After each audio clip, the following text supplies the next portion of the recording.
Já vamos começar aí gravando o nosso segundo horário, né? Já começando aí a segunda etapa da gravação, beleza? Então, vou compartilhar novamente aí o slide, considerando aonde nós paramos no primeiro. Olha lá. Então, atenção, falando aí do contrato de locação, né? Então, dentro dessa parte de contrato de locação, está fazendo a ressalva, ficou lá no primeira gravação,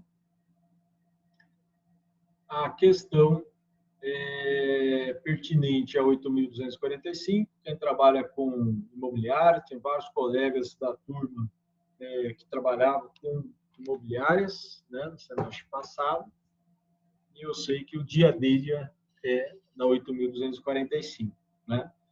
Mas o Código Civil ele faz essa ressalva também aqui ao contrato. A locação de prédio urbano esteja sujeita à lei especial, por esta continua a ser regida. Que lei especial que é essa? Quem nunca ouviu falar, uma lei nova, logicamente atualizada, que é a 8.245.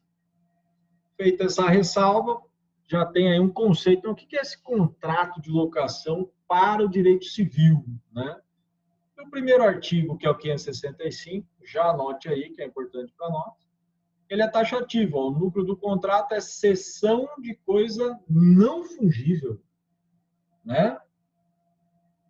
Ou não. O que é? Lembram lá da parte das obrigações? Dentro da parte das obrigações tem os bens fungíveis e infungíveis. Lembram desse conceito? Lembro, sim. Diga aí, Francisco. As coisas fungíveis é aquela que pode ser trocada por uma igual, ou semelhante, ou parecida. Perfeito. Que pode ser substituída. As infungíveis são aquelas que não são passíveis de substituição ou troca. Fungibilidade. Vão ouvir muito essa palavra no direito civil, como nós temos os bens fungíveis, infungíveis. Processo civil, fungibilidade dos recursos, a troca de um recurso por outro. Nas ações possessórias, que pegam o direito civil também, a fungibilidade de você propor uma ação possessória de reintegração e o magistrado observar que não se trata de reintegrar, mas de reivindicar, por exemplo, e ele aceitar pela fungibilidade. Mas o que nós queremos tratar aqui olha o conceito que traz de locação. Então, fique atento aí no 565. Olha, primeiras características eu já vou destrinchar ali desse artigo. Coisa, obrigar a ceder determinado tempo ou não, né? Uso ou gozo, não fungível, ou seja, não posso substituí-lo mediante certa retribuição. Na sequência já está lá. Então, o que eu posso extrair daí? Cessão de coisa, preço, que eu tenho uma retribuição, consentimento e um prazo, né? Características do nosso contrato de locação dentro do Código Civil. Olha na sequência aí o raciocínio. Primeira característica, bilateral, obrigações, né, entre as partes, oneroso, que ele está falando ali numa questão de retribuição, e aí nós estamos pensando em econômico, consensual, tem que haver um acordo, né, tradição na compra e venda, já pensando na parte da execução, né, comutativo, olha aí, ambas as partes, né, têm suas prestações, não solene, não exige lá de ir em cartório fazer um registro, né? Mas pode ser um contrato, como eu brinco às vezes aqui, um contrato de papelaria, né? Mas não precisamos ir na papelaria, né? Nós podemos elaborar os nossos contratos, né? A lei não exige forma específica, os efeitos podem ser diferentes conforme houver registro ou não. Eu digo sempre assim, se for bem, né, o objeto da coisa de valor, não custa nada registrar, né? Proteção do locatário em caso de alienação é maior se houver registro, sem dúvida nenhuma. né? Então, coloquei aí. Mas aí, então, qual que é a regra? Não personalíssimo, né? Pode tomar mediante consentimento de partes. Continuado ou de trato sucessivo, ou seja, você pode permanecer com aquele bem durante um tempo pré-determinado ou não. E o pagamento da prestação, né? Que não se exaure o contrato, ao contrário da compra e venda. Olha só, pagamento de uma prestação que não exaure, eu não finalizo. Sempre quando eu falo de compra e venda, a gente tem lá, né, um pagamento e a entrega, seja com a tradição do imóvel, seja com o registro do imóvel. Mas tão somente considerado como contrapartida pelo uso em determinado período, normalmente mensal. Por isso, locação. Elementos do contrato são, então, tempo, preço e objeto. O que é a seção da coisa? O que vai ser o objeto? Qual que é a coisa, né? O que vai ser locado, né? Não é a coisa em si o objeto, mas o seu uso, o gozo, né, pelaquela pessoa que não o seu proprietário, transferidos por meio de vontade, né? Objeto do contrato. Então, eu tenho lá, principal atributo é a infungibilidade. O que é isso? Então, eu estou locando um determinado bem em que ele não é substituível por outro. Olha que interessante isso aí, hein? Acho que é interessante a gente anotar. Então, qual que é a consequência? Diz o 5694 já destacado aqui. Ó. Locatário, o que é locatário? Aquele que loca, né? É obrigado a restituir a coisa no estado em que recebeu, salvo as deteriorizações do seu uso. Ou seja, a lei está privilegiando a não fungibilidade. Não se destina à locação coisas consumíveis, né, no seu primeiro uso, como dinheiro. Bom, isso é óbvio, né? Aí vem outro conceito, né, de bens consumíveis e inconsumíveis, né? Então, olha as características que nós estamos extraindo da locação dentro do contrato do civil, hein, do direito civil.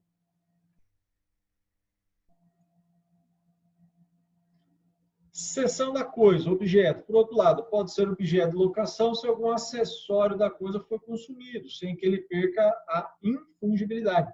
Um exemplo de livro aí. Corte das árvores em casa de campo. Objeto de locação, aquela casa de campo, aquele, né, imóvel lá. Nos exemplos anteriores que nós tivemos lá, foi uma compra e venda, uma casa na Chapada, né? Ah, mas tem lá as árvores que estão lá, né? O plantio, né? Pode acontecer, se uma árvore com essa ventania vai cair em cima da casa e você efetua um corte nela para protegê-la, né? Obviamente, o objeto em uso é o imóvel e não a árvore. Né? O fato de um bem ser inalienável não impede o uso em locação, como os bens fora do comércio ou bens públicos, né? Pode ser objeto de locação bem móveis ou imóveis. Você viu na característica lá do artigo, no 565, ele não fala se é móvel ou imóvel, né? A única coisa que ele diz é que são infungíveis, né? Eu não posso substituí-lo por outro, seja da mesma espécie, quantidade, né? O objeto, ainda, ó, embora a lei do inquilinato, que é a lei lá, a 8.000... Pode falar, Sr. Gerson. Essa fungibilidade, eu não posso trocar por outro da natureza da coisa? É pela sua própria natureza? Espécie, quantidade, qualidade. Vamos imaginar ali o imóvel, né? Por exemplo, aquela casa de campo lá, que você está alocando pelo período lá de 1 ano, né? A ideia da não ser fungível é aquela casa de campo que está sendo objeto de contrato. Pode existir várias outras casas de campo, mas não aquela específica que você está alocando, né?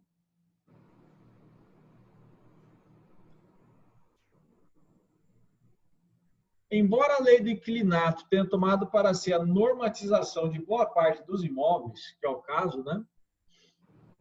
exclui diversos tipos de imóveis que continuam sendo tratados pelo Código, né? Ou por legislação outra, como é o caso das vagas autônomas de garagem. Isso é muito comum também aqui em Cuiabá e Mato Grosso, né?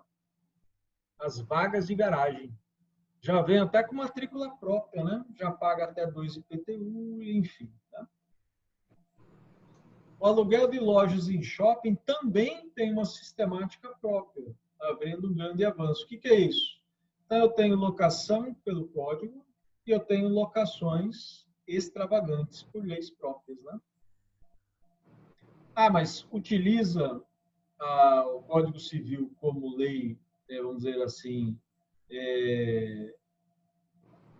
lei geral, né? Como a gente fala? Sim.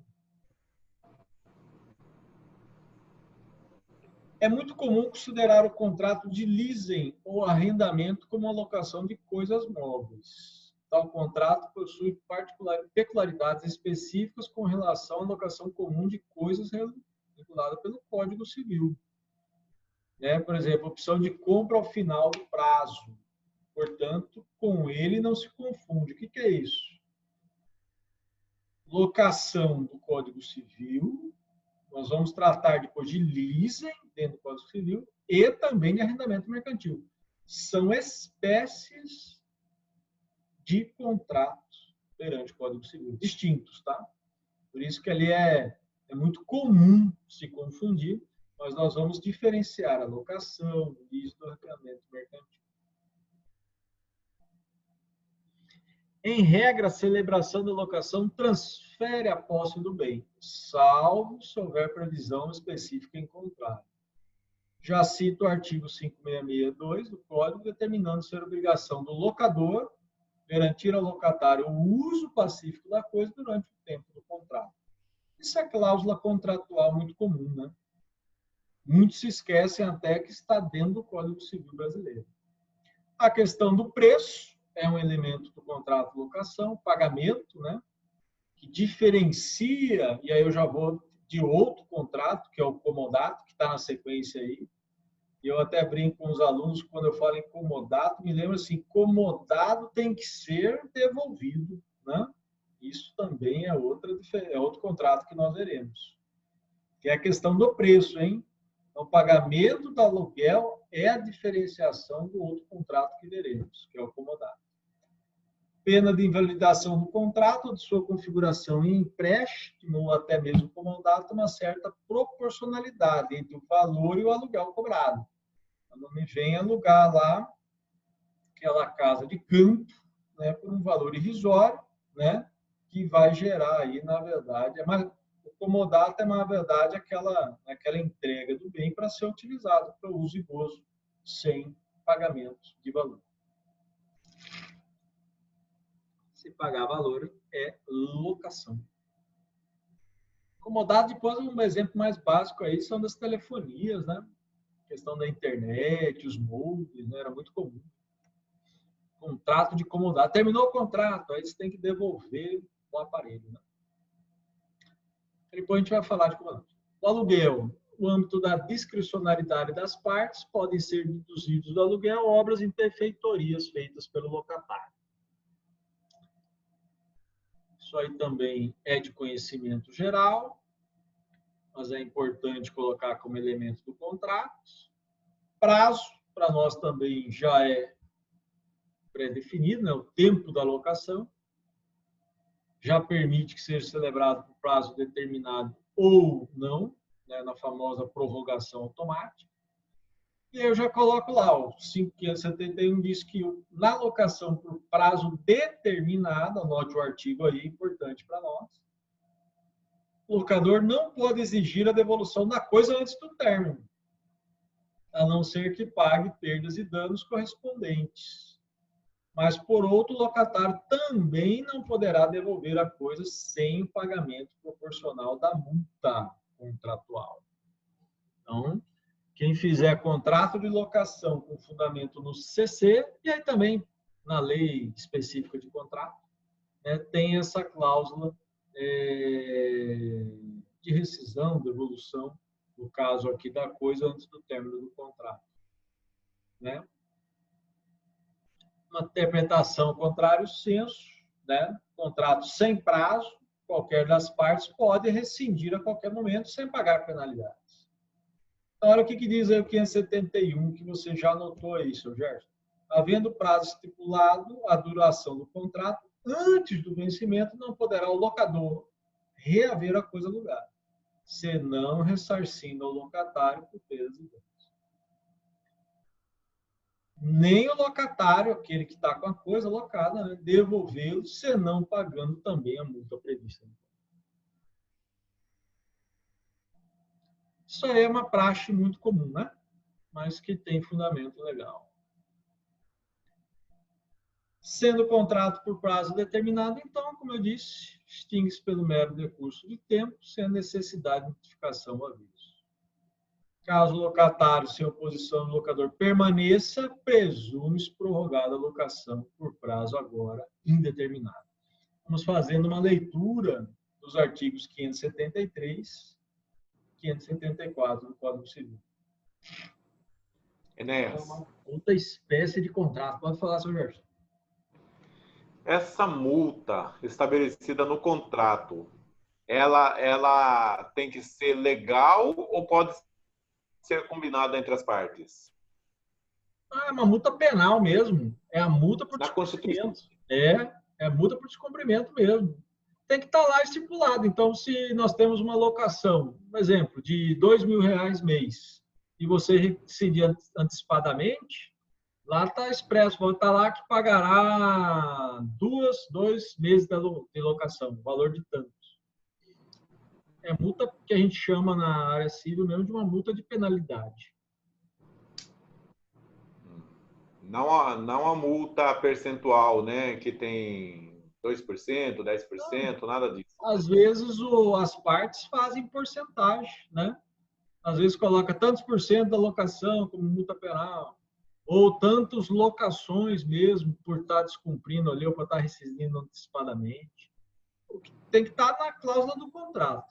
Se você não tiver, aí vai ficar difícil você exigir o cumprimento do contrato, né, de uma multa penal que não está estipulada. Até contrato de papelaria vem com uma multa lá, seja porcentagem, mas a maioria utiliza 2, 3 aluguéis.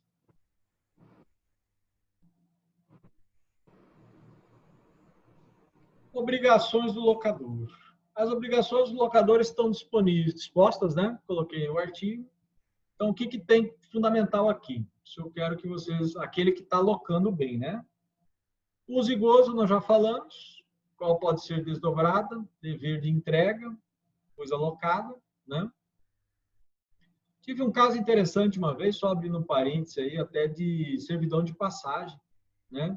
Ele locou a propriedade, mas ele utilizava de uma servidão de passagem, e no meio da locação, aquele que permitiu a servidão de passagem foi lá e criou um obstáculo.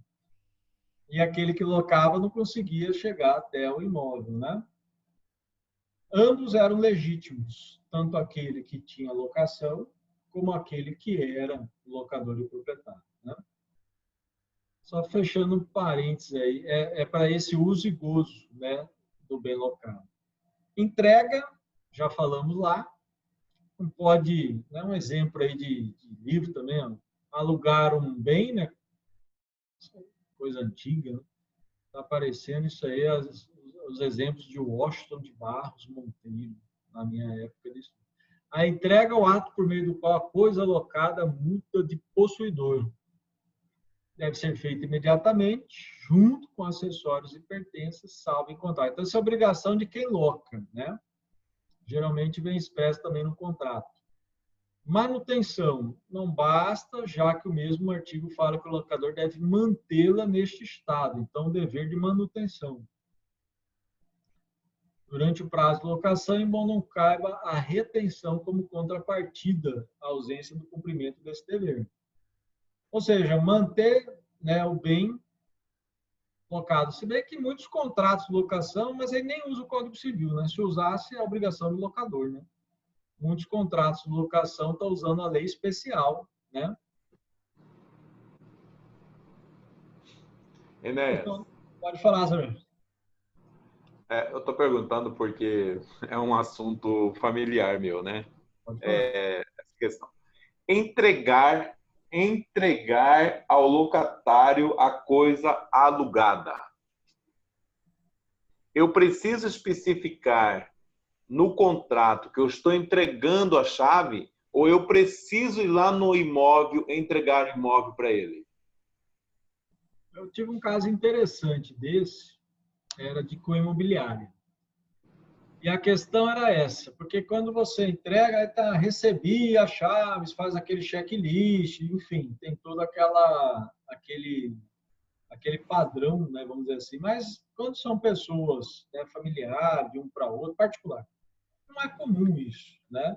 O comum é você entregar, a pessoa começar a usufruir, no máximo ali um contrato entre eles, né? Entrou no imóvel, está utilizando aquele imóvel, e se precisar executar o contrato, você vai exigir o seu cumprimento, não é obrigado você ter um documento assinado dizendo que entregou a chave. Isso aí é um ponto que, na execução do contrato de locação, assinou o contrato de locação, você tem a sua cópia, a sua via, e não cumpriu o locatário com a sua obrigação, você vai exigir o seu cumprimento.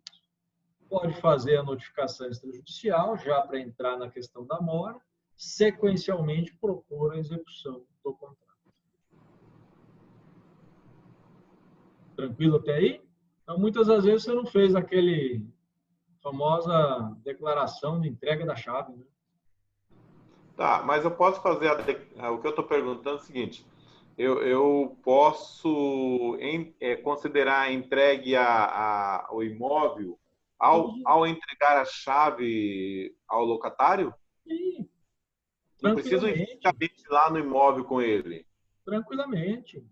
A partir do momento que ele está usufruindo do imóvel. Agora, você falar assim, ó, toma aqui a chave, mas não permite a utilização do imóvel, aí não, né? Te dá uma chave, ele vai lá e faz a troca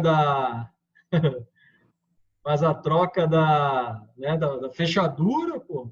Já imaginou? Não serve para nada, né? Não. Tem que ter o usufruto, ele tem que usar e gozar do bem, né? Não basta aí uma simples entrega de chave. Né? Usufruto do bem. Acho que esse é o ponto principal. O artigo 567 reza que, se não houver culpa do locatário, pode expedir a redução do aluguel, ou até mesmo a dissolução, se deteriorar-se a coisa durante a vigência do contrato. Isso aí também é básico, né? Contrato de locação.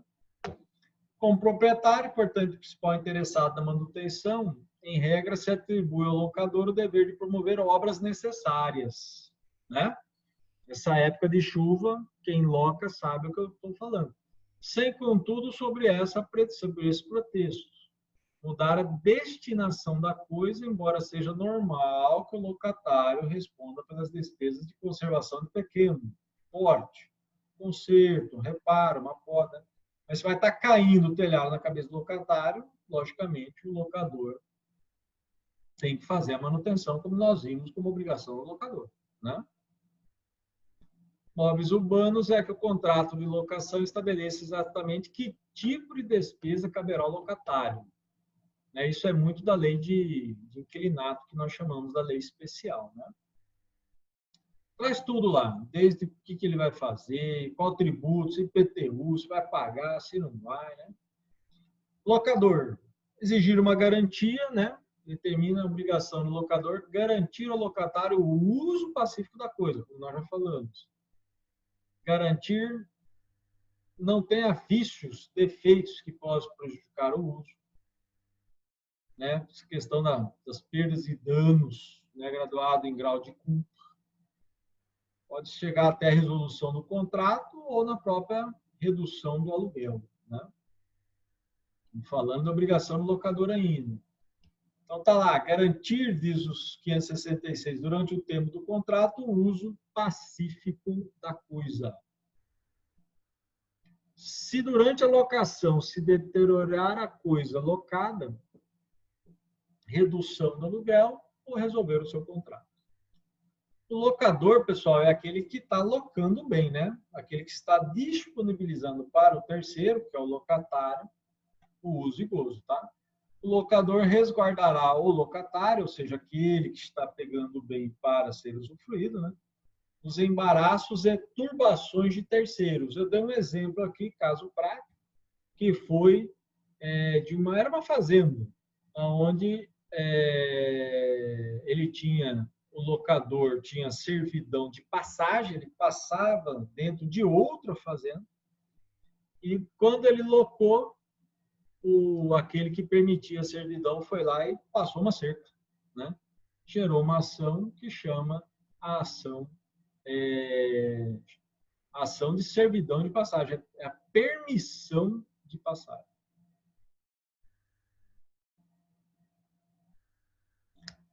E o locatário, né? Aquele que está locando o bem, não tem obrigação? Várias, né? Qual que é mais importante dela? É pagar a locação pontualmente, né? Pagar o aluguel, né? Inclusive, penhor sobre os móveis que guarnecem. Anote aí que isso é importantíssimo. Não está na sequência dos artigos de locação. Olha lá. A lei estabelece o penhor sobre os móveis que guarnecem o imóvel locado como garantia de pagamento. Bens do locatário, né? Bens móveis.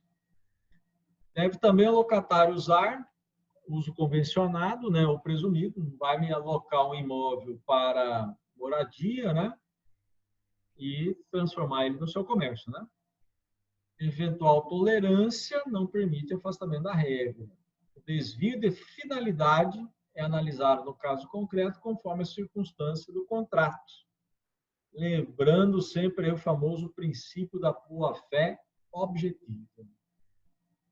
Ainda nas obrigações aí do locatário. Diligência, cuidado com a coisa, né? Impedir deteriorização, nós estudamos muito isso lá no direito das obrigações, né? Sem o prejuízo de pequenos reparos e consertos.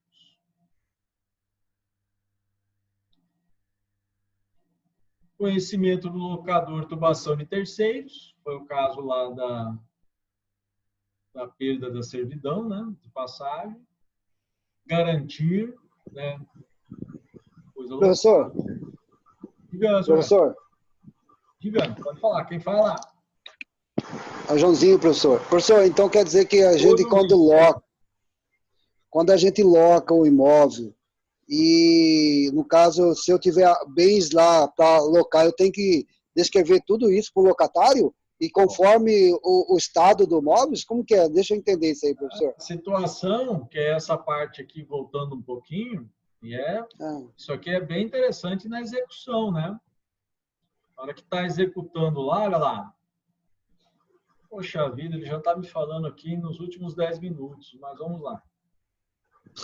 O aluguel está para locação, assim como o preço está para complemento. Olha lá. A lei estabelece, inclusive, um penhor legal sobre os móveis que guarnecem o imóvel locado como garantia de pagamento. Na prática, como que é isso aí? Você já falou, Enéas, eu tenho lá contrato de locação, sou locatário. Não paguei 1 mês, 2 meses, 3 meses, ele foi executar e exigir o pagamento de locação. Na hora de o oficial de justiça vai lá fazer penhora, ele olha e fala, olha, tem lá que não é da relação do imóvel, lá tem o veículo tal, tem a televisão, tem isso, tem... É discutível essa questão de bens, por exemplo, ar-condicionado. Um ar-condicionado não pode ser penhorado. Tem essa discussão o Código de Processo Civil traz. Mas se você tiver mais de um bem, o que é isso? Tiver 3, 4, 5 condicionadores de ar, ele pode ir lá e penhorar, né, 1, 2, 3 daquele que você utiliza. Então, a resposta é locatário que tem bens móveis, né, no local da locação, fique atento. Se houver execução do contrato, poderá e será penhorado. Pegou aí, Joãozinho? Uhum. Beleza, agora entendi. O que mais? Então, pensando aqui para fechar essa parte de locação, porque já estamos chegando no segundo tempo, levar ao conhecimento as turbações, como eu falei, dever de informar, né? Tomar todas as providências. Que mais?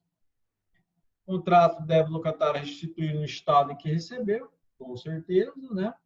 Descumpre esse dever. O que prevê? O valor arbitrado responderá sempre pelos danos provenientes de caso fortuito. Alienação do bem durante o prazo, a questão está regulado já no Código, né? O adquirente do bem somente estará obrigado a respeitar a locação se o contrato contiver cláusula expressa e tiver sido submetido a registro próprio. O que é isso? No meio da locação, o locador, né, alienar o bem, né, durante ali o contrato de locação, né? Permanece o contrato de locação? Sim. Mas olha o direito, né? Aquele novo locador, ele pode exigir a entrega do bem. Ah, mas está lá com cláusula expressa que, mesmo havendo a venda, ele terá o término daquele contrato de locação. Acho que isso é importante, né? Por mais que a maioria dos contratos de locação que eu vejo, que são aqueles com cláusulas padrões, propriamente dito, não traz, né? Fala lá que se houver a venda daquele imóvel, né, o contrato se dará por rescindido ali no prazo de tantos dias. Né?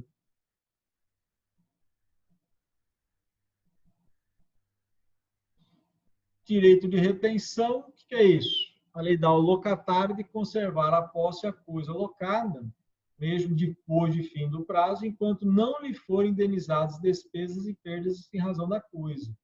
Posso dizer que é um dos poucos casos, entre aspas, dessa justiça com as próprias mãos aí do direito privado, né?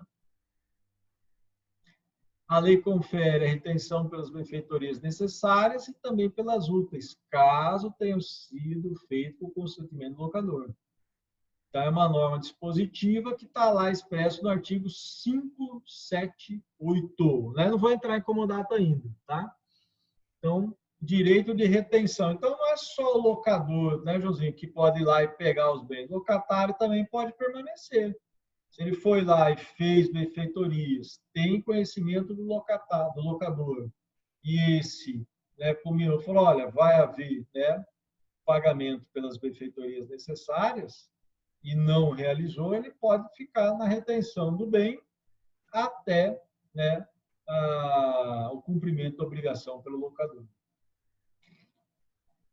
Eu vou fechar o tema da nossa noite no 578 e só vou fazer uma introdução da sequência, que é pouco, mas é interessante, nas próximas aulas, que vai pegar a parte de comodatos, né? Eu já vou deixar também para vocês lá, né?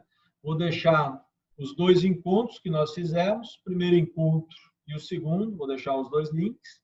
Os colegas que estão comigo hoje e os colegas que estarão depois, né, durante os próximos dias, né? E aí, caso caia a nossa sequência aqui, já estou finalizando. Na sequência, nós vamos ter lá o comodato, né? O brinco aí, comodato tem que ser devolvido, né? Vamos ter na sequência do comodato, né, também com natureza, suas características, como nós temos falado, né? Mas eu peço para vocês, né, fazerem a leitura até a parte da locação, que aí eu vou deixar lá expresso no nosso quarto encontro, salvo não me engano, esse aqui, né? E já também a leitura básica do Anderson Schreiber, nesses tópicos que nós já estudamos. No encontro 2 e 3, eu já deixei leitura básica. Peço que todos aqueles que estão acompanhando as aulas, seja agora, seja posteriormente, né, via o canal com o link, eu peço que dê uma olhada na sequência das aulas básicas. Texto complementar ficou somente da professora Judite Martins, que muitos estão aí entregando, né, que eu pedi para fazer aquela bela resenha, aquele breve resumo, né? Quem está comigo aí, pergunta, né? Seu Gerson, Francisco, os colegas que tiverem Professor, depois, eu tenho uma pergunta. perguntas, né? Pode falar, gente. Professor, onde está o material disponibilizado que o senhor está falando desse resumo? Eu não consegui localizar. Eu coloquei sempre como apostila no AVA. Se não tiver lá, me chama que eu mando no grupo lá, coloquei como leitura básica. Está escrito leitura básica. Leitura básica. Positivo. Obrigado. Nada. Pessoal, mais alguma dúvida? Mais algum questionamento? Se houver dúvida, peço que fale, mande mensagens, mande, né, alguma dúvida que você tiver durante a semana. Próxima terça estaremos aqui, se Deus quiser. Bom feriado a todos, bom também aqueles, né, que vão estar aí vendo e da parte dos servidores, né? O dia do servidor, acho que é dia 27, né? Amanhã, né? Ou quinta, salvo não me engano, também. E a todos os colegas, desejo para todos muita saúde, para suas famílias, seus familiares e para todos nós, tá bom? Finalizo aqui o nosso segundo tempo. Até a próxima semana, pessoal.